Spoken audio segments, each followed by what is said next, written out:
Good afternoon and welcome to Philanthropy Impact's Walk in My Shoes member series. You'll see that today I'm not coming from my home office, I'm coming live from the office of one of our member firms, Charles Stanley, who have been kind to host me today, so whilst I'm in London for meetings, so thank you very much to them. This session, we will be exploring the topic advising clients on their donor journey with some leading experts in this space, highlighting the important role professional advisors can play in advising clients on their donor journey and social impact journeys. My name is Zofia Sahanik and I'm the Director of Membership and Development here at Philanthropy Impact and the person to talk to if you'd like to know more about our training and how to make the most of your membership with us. I'll share my email in the chat as always or at the end of the session for those watching the recording. We do keep this discussion strictly to 30 minutes, so it will go quickly, but we do encourage you to use the chat to introduce yourselves, have your say and pose questions to our panel. Please make sure to select everyone so that all can see. Chairing this discussion today is our chair of our board, Rennie Hoare, who's also the partner and head of philanthropy at Hoare & Co. And joining him, we welcome philanthropy advisor Michele Fugiel Gartner, I hope I've said that right, and Victoria Papworth, who's director at Coutts, and also our very own CEO, John Pepin. Thank you all so much for joining us today, and I will now hand over to Rennie to make a start. Thank you, Rennie. Thank you, and yeah, I think an absolutely fundamental discussion to be had, and we've got a great group of minds gathered together to cut through this big issue and really break it down to those important component parts. And Michele, if I might come to you first, please, and just thinking about what are in terms of framing this donor journey, what are the major issues and challenges that you're seeing from the philanthropist side? Sure. Thanks, Rennie. One of the major challenges, and I'll take a quite broad perspective on this, is I think every donor's journey is very individualized. So one of the biggest challenges I see right now is the breadth of information coming at philanthropists on how to give, where to give, how not to give. And I think part of this challenge can sometimes inhibit people from starting to give. So the idea of how do you start to give, how do you start to create a giving practice? I often when I look at philanthropic advisory, it still tends to be quite a privileged space. So not everybody is being accessed through private client or private wealth or financial services. And I took some inspiration from some Beacon Collaborative market research on millennial givers. Now, it's millennials who hold investable assets over £250,000, but what they're showing is people are busy. People have work and families. People are not connected to charities nor to advisory services, and people don't know where to start their giving journey. And I think that, yes, there are multiple challenges that stem from that in the individual journey, but I think that one is a way to start off with. Is one of the most pressing. Thank you, and I think that kicking off the journey, as well as finding people that you trust and you can work with, is absolutely fundamental. And Vicky, from your perspective at Coutts, clearly you'll have portfolio managers, you'll have relationship managers that have deep trust-based relationships with their clients. How do you augment that trust with the service and the expertise that you have? Is it much more decentralized, or do you try to come side by side with them in the relationship? And it'd be great to understand how that journey works. Thank you. I mean, it's different, of course, for lots of different clients. What we do know is that, and lots of research bears out, that donors feel much more comfortable when they're supported by their professional advisors. And when they do feel more comfortable, they're likely to be more generous. And so it's one of the lovely parts of my job to try to weave together that broad sweep of support that the bank can bring to our clients, and to help them understand our role, the role of their wealth, and help them feel really comfortable that they're secure and protected, that their family is secure and protected. All of those kind of pieces of specialist advice around, investment management, around tax, around estate planning, around protection. Once our donors, our clients know that those pieces of the work are in place, then they're ready to have those conversations with other elements of the specialist advice, like myself, to help them understand what else they can do with the broad sweep of their wealth. And I would say there are there are two types of support really that we bring in at quite an early stage. And one, if it's not too simple to say, like one is structural and one is just a bit more supportive. So we get all the building blocks in place. And whether that's around wealth management or around philanthropy advisory, you know, unpicking the details and of their motivation and their values. But actually some of the most important pieces of support that we can give is just to act as a sounding board. There's that great, I think it's a Calvin Coolidge quote, no one ever listened themselves out of a job. And sometimes I think as advisors, we want to bring our expertise to our clients, but we must always remember, you know, just to step back a little bit, you know, take time to be that sounding board, take time to help them understand how and where they want to give alongside the rest of their wealth.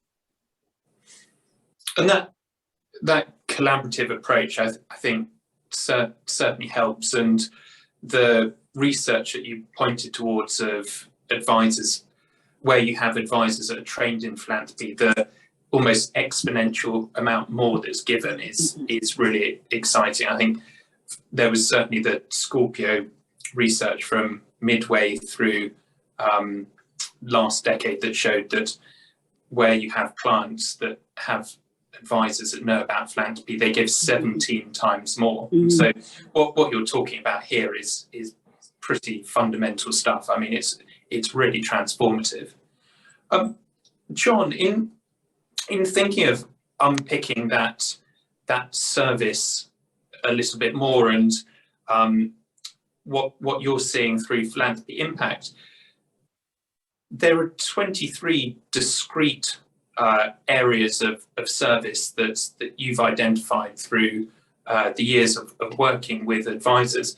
It would be really interesting to understand how that takes people through from the planning stage through to implementation and monitoring. I think I'd like to reinforce what Vicky was saying about clients. What we're finding is that clients want more and more support from their advisors on their donor or philanthropic journey, but also on their social investment and ESG impact investing.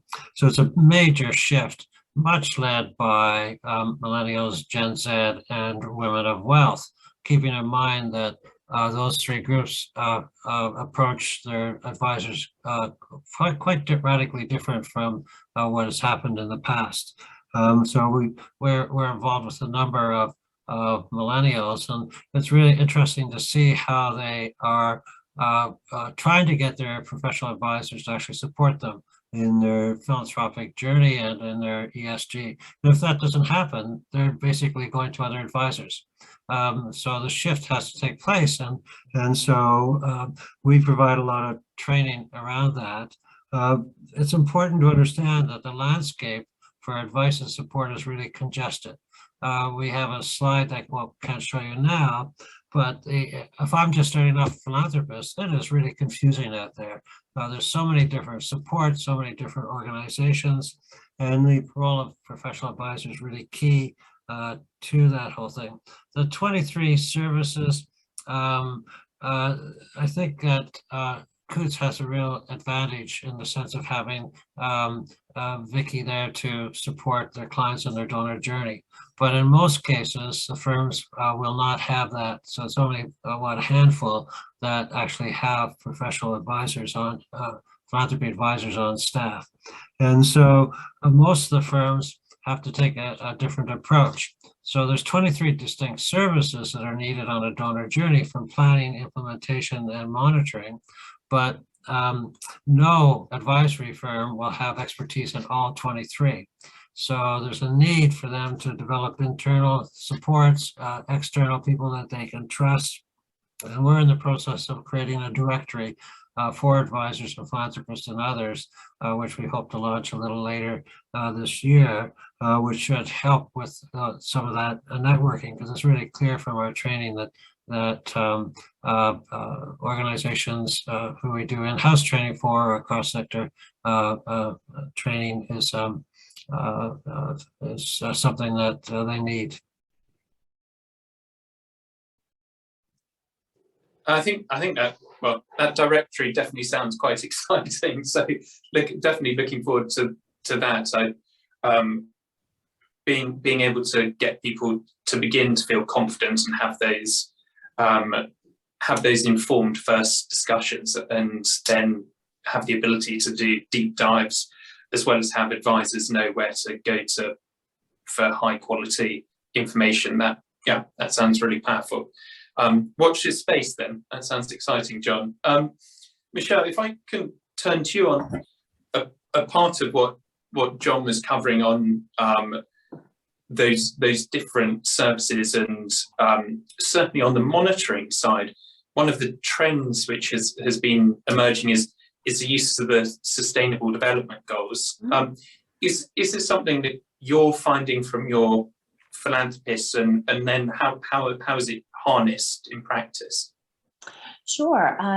So I just wanted to build off what John and Victoria were saying, both about, so yes, the field is so populated with information, and the role of the advisor must be to listen first. And you have all the filtering to be able to bring in information once you have listened and heard where people are coming from and really understand this why. You know, getting to the why is like 80% of this work, and 20% is the how and implementation.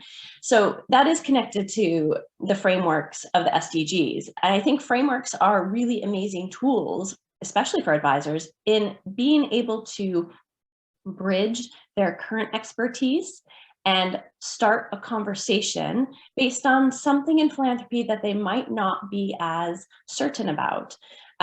So for example, trust-based philanthropy with the framework, it's a really great opportunity to then use that framework, not to say this is how you have to do it, but to actually deepen the conversation with the philanthropist to help to understand, what does the philanthropist understand about trust? What does trust look like for them? How do we cultivate trust in this giving relationship?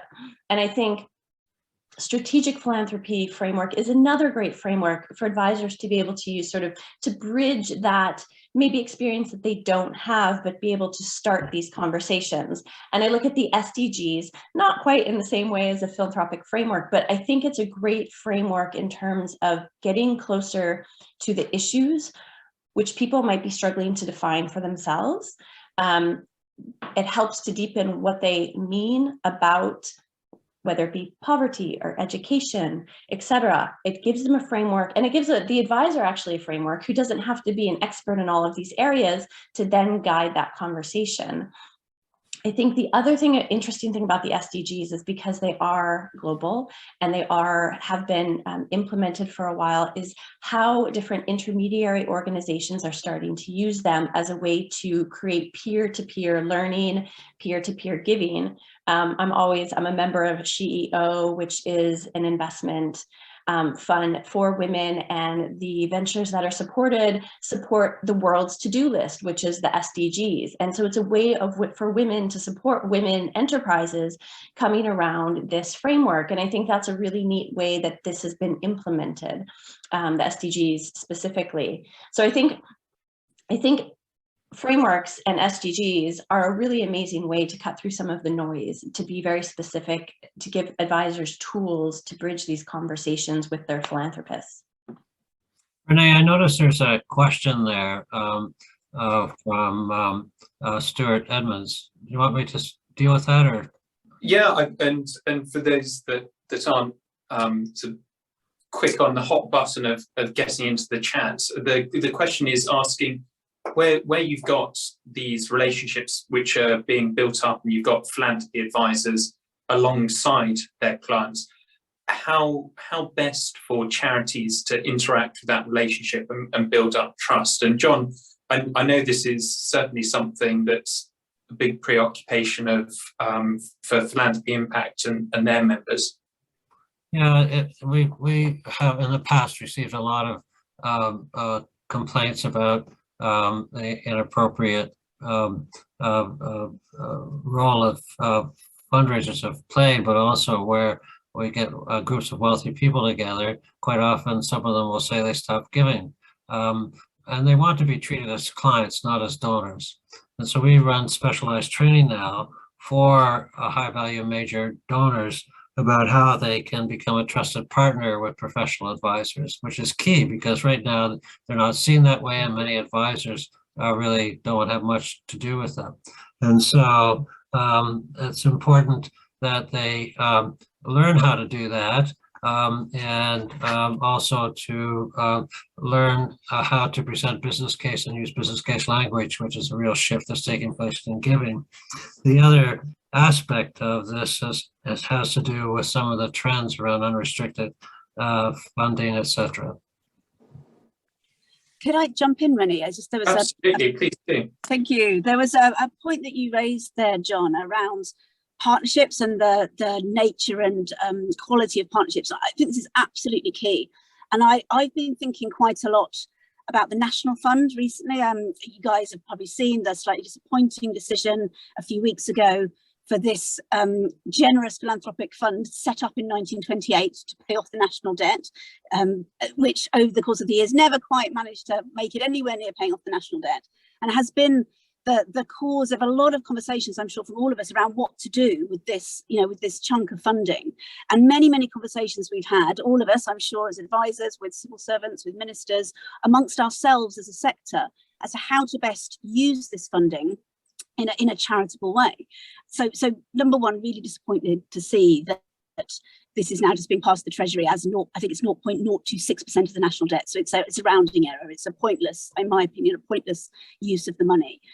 But secondly, to John's point about partnerships, I think that when we work with our philanthropic clients, when they work with the charities that they support, what they want is to build a relationship and a meaningful partnership with those organisations, with the causes that they care about, so that they can make a real difference.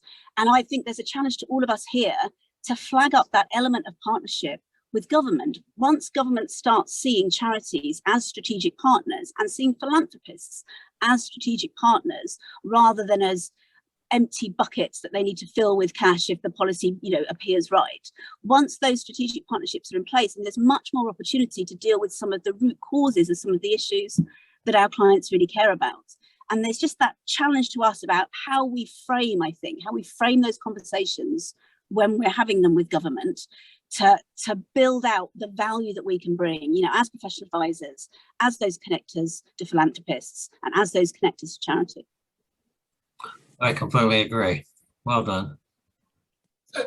And I think there's that possibility of bridging if you're using similar frameworks or ways of talking about a certain issue. And Michele, you talked a little bit about the Sustainable Development Goals, but do the philanthropists that you interact with, are they thinking about ways of scaling their money and their impact of moving beyond the philanthropy sector, and are there tools that they can use there? Do you mean in terms of financial tools like investments, or do you mean I think sometimes you see double matching going alongside a government program, or it can be those investment tools as well. Of how do you move from it just being a grant to scaling up into using the other things that are available? That's a big question. Yes. So I mean, this is all, as we talked about the donor's journey, so individualized, but yes, when the topics are in the field, things like social enterprise, impact investing, ESG, some of the some donors have savvy questions. They want to understand how to put their assets to use in different ways. I would say in terms of moving from grants to any sort of investments, I mean, it does take a mind shift in terms of this is my 100% grant making dollar to this is my, maybe I'll have a return dollar, or maybe I expect a return dollar and pound, sorry. And so I think that in having those conversations, when I think about advisors, their placement, perhaps they're in private client, private wealth, where they're placed, how able are they to have those types of conversations, and then be able to connect to the organizations where they can put that money. That I think is a really big challenge for any one advisor. So there's the piece about having this team of experts in advisory services around the donor investor in order to do this. But especially to Vicky's point, this idea of partnership with the charity, with the charitable sector, If you look inside charities, the question is our relationships prioritized? So for fundraisers, for planned givers, are they only working towards short-term annual campaigns, or are they given the remit to develop these major donor long-term relationships? And so I think charities have to ask themselves, board of directors, board of trustees need to ensure that their fundraisers are allowed to develop relationships. That will go a long way in starting to bridge some of these gaps between philanthropists feeling like they don't know where to give or invest, or feeling like maybe they're not getting the services that they want. So I think it's kind of almost meeting each other halfway. Really, really interesting. And I think that use of different resources, different advisors. Vicky, is there stuff that you're seeing in terms of intergenerational differences? Are people wanting to be engaged with differently, or are they thinking differently about the assets that they can bring to bear around problem solving? We do a lot of work around, I guess, what we call the next gen clients. We have a particular set of products that we use, and a gathering together once a year for the fellowship, which is our group of our next gen clients, trying to bring them together to learn from each other, as well as us offering some support there around some of the structural issues that I was talking earlier. And I think there's a lot talked about the difference in generations between the intergenerational philanthropy, and I think there's a challenge to ourselves that you know, that the boomers are still likely to be the most generous, the Gen Xers are most likely to volunteer, that the millennials want to engage, you know, on social media. Like these are biases that we have in our minds, and whilst they might be true to some extent, they're not true to everyone. So I think we just need to be really clear in our minds about how we treat all of our clients. Having said that, I have noticed, as I'm sure we all have, a challenge coming from those young clients or from the families of clients who are very keen to see a switch to responsible investing, who do think that the ability to engage with the groups and the charities that they support is as important as the funding that they give them. If I had to give sort of one key thing that I think we spend a lot of our time on here at Coutts, it's probably about smoothing that communication between the generations. So being aware of the different ways that people like to consume information, you know, if you want to, and this comes to your point, Michele, you know, about how organisations can invest in their fundraisers. There's no point having a major giving campaign that is entirely focused on social media if you're aimed at a generation which likes to give directly, you know, through mail shots, and vice versa. You need to make sure that you are providing information in a way which is very, very digestible for those clients who want to engage in their own time over social channels. So being aware of that, you know, using those different media to communicate, I think is really, really key, and just kind of being conscious about the impact on root causes. You know, it's not just the next generation clients who speak to me about this, but I'm having more conversations with all of our clients about seeing these somehow like insuperable issues that they want to make a difference to. And I would always say, you know, there's a huge difference that anyone can make, even with relatively small donations. And for I've been privileged to come and speak in Philanthropy Impact a few times, but those who know me know that I used to work for the Community Foundation Network, who really, I think, exemplify the way that very, very small donations can be made to hyper-local organisations and have a huge impact. So often those conversations I have around when you get started in philanthropy, how you want to power up, it's not just about giving more, it's about all of us acknowledging, you know, how can we give better and what does it mean to make a difference to those fundamentals? Really, really interesting. Thank you. And with that, I think there is a part around bringing to bear all of the assets that you possibly can, and thinking beyond grants to what are the other ways you can help to make an impact. John, is it worth very quickly talking upon the spectrum of impact and how that can be used as a helpful framing point for donors? Yes, can I just mention one other thing now before I do that, which is we've talked a lot about what clients want and what they're like, but advisors need support, and by advisors I mean legal, tax, wealth, etc.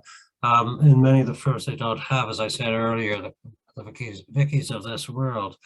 And so there's a lot to learn about why people give, what steps to take in supporting their clients, what the current trends are around unrestricted funding, how they can help their clients manage their risk, especially around culture wars, which is growing, et cetera, et cetera. So there's a lot that they have to pick up and learn.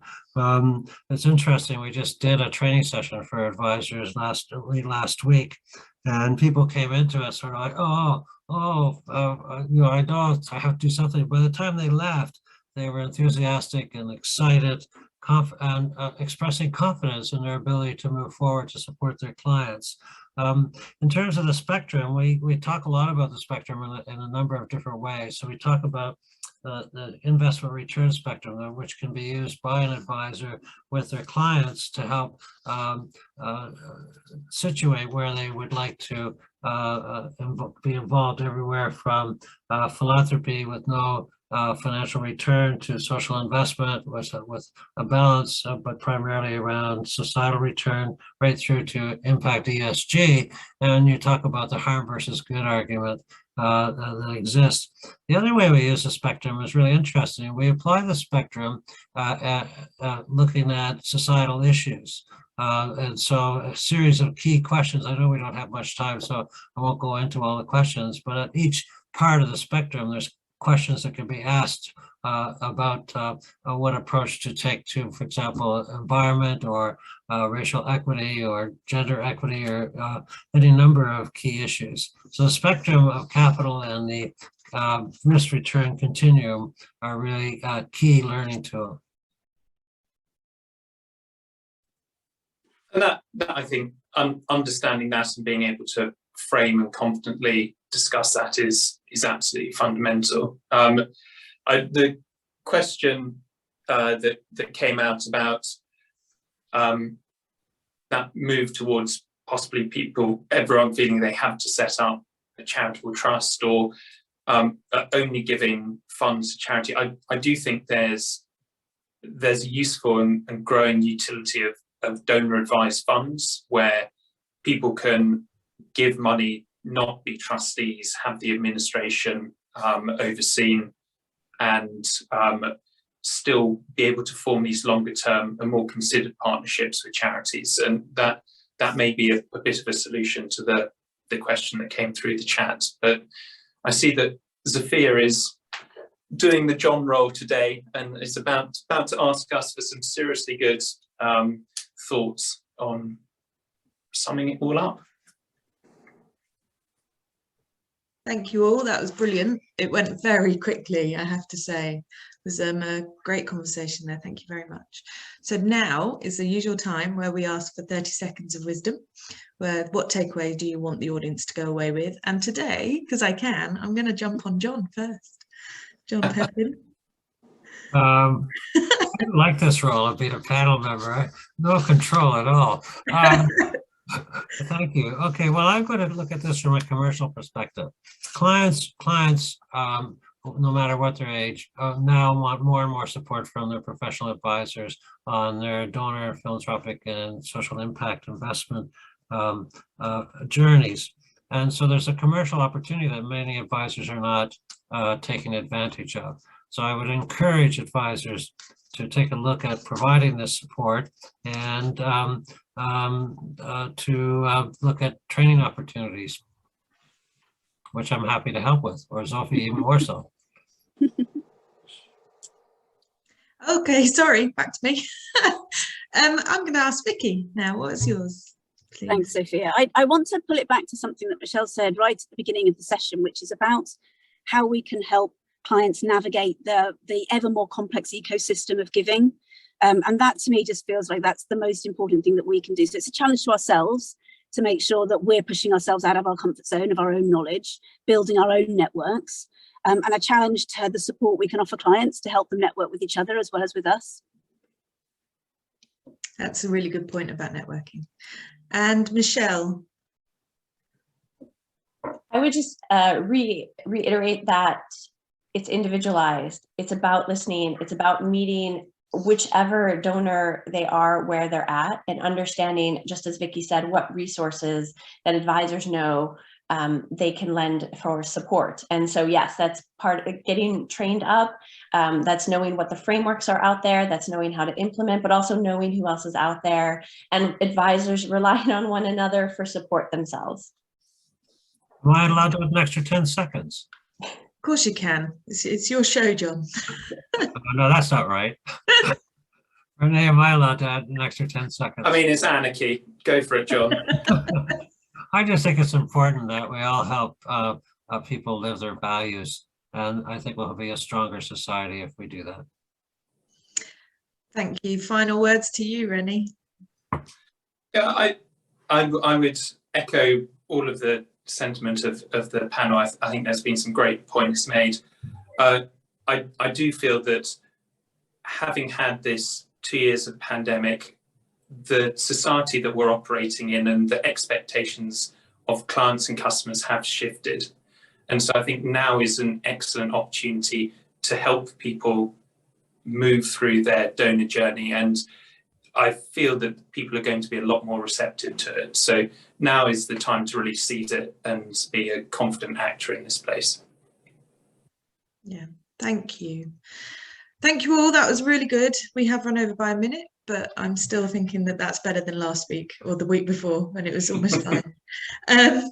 So next week, we will be looking at the relationship between fundraisers and advisors, which I think is a really good follow-on from today, especially with the questions we had in the chat. But it's really important not just for fundraisers to understand how to work with advisors, it's also the other way around. They are a useful resource for you. So I will see you next week. Have a great week, everybody. Thank you.